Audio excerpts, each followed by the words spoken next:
انت شو قصتك مع السوريين؟ ليش عم تحش حالك بيناتهم مثلا؟ ليش؟ يا اخويا انا هقول لك، انا مصري وحبيت اخد زياره لسوريا. رحت الشام. اول ما نزلت على الشام لقيت واحد بيقول لي لك كيفك، شو اخبارك، تشكل اسس دراسي، انت من وين؟ قلت له والله انا من مصر. قال لي على راسي مصر، والله بنحبكم تقبوا شو قلبي. قلت له حبيبي الله يسعدك يا رب، انا جاي بس هون شويه وطالع على حلب.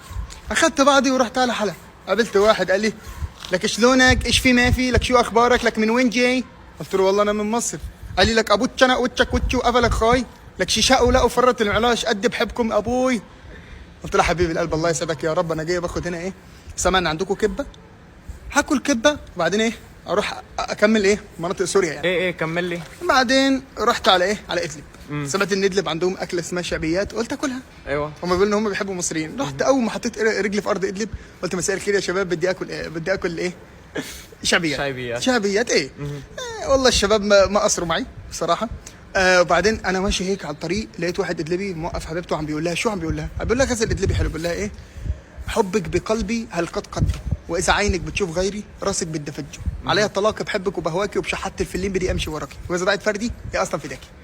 قلت له يلا السلام عليكم يا حب، وخدت بعضي ورحت على اللدقيه. اول ما رحت اللدقيه يا معلم، اهل اللدقيه دول عسل.